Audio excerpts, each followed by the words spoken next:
En este encuentro de varias organizaciones indígenas dialogaron sobre el proceso electoral 2011, donde se presume que hubo racismo, la reforma de los partidos políticos y el poder local indígena versus el poder local político popular, y la presentación de una guía cómo surge la discriminación y el racismo, entre otros aspectos.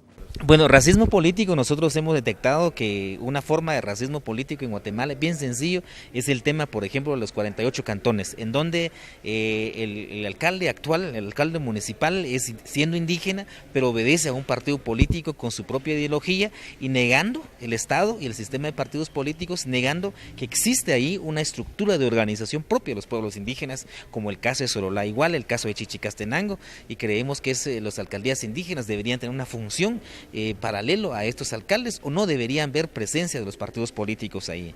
Por otro lado, creemos que el racismo político es la negación y la falta de participación y oportunidades a los pueblos indígenas. Hoy tenemos 158 diputados, si hiciéramos un equilibrio de participación tendríamos 36 diputados indígenas sin necesidad de pasar por un partido político, porque somos la mayoría de los pueblos indígenas en Guatemala. La experiencia de Colombia y de México es que ellos tienen diputados indígenas directo al Congreso de la República sin pasar por un partido político.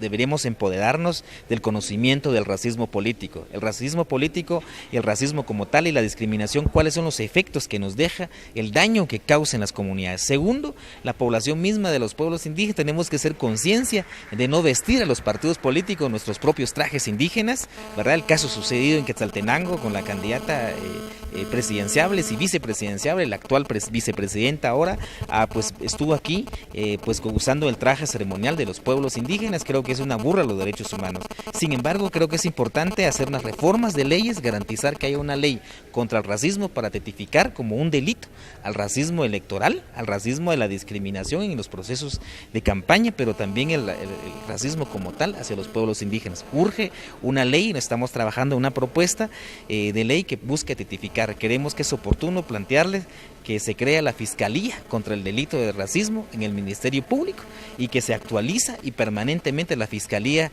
Electoral. Creo que de esa manera podemos reducir el índice de discriminación. Por otra parte, los participantes mencionaron que debe de haber un cambio en las leyes que rigen al Estado del país y de tal forma que los pueblos indígenas tengan una mayor participación en las tomas de decisiones del país.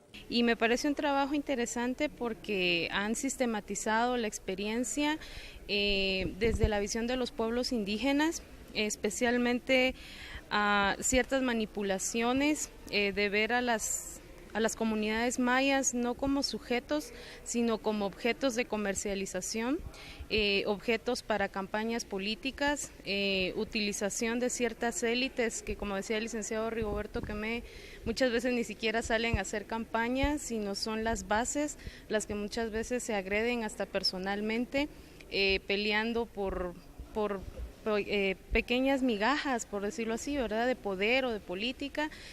Bueno, realmente el Estado en sí, su estructura debe reformarse a bien de que sí se pueda contribuir o dar respuesta a las necesidades de una nación.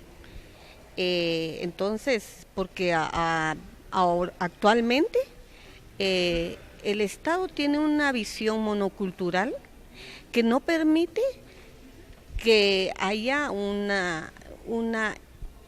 intercambio entre todos los grupos étnicos del país.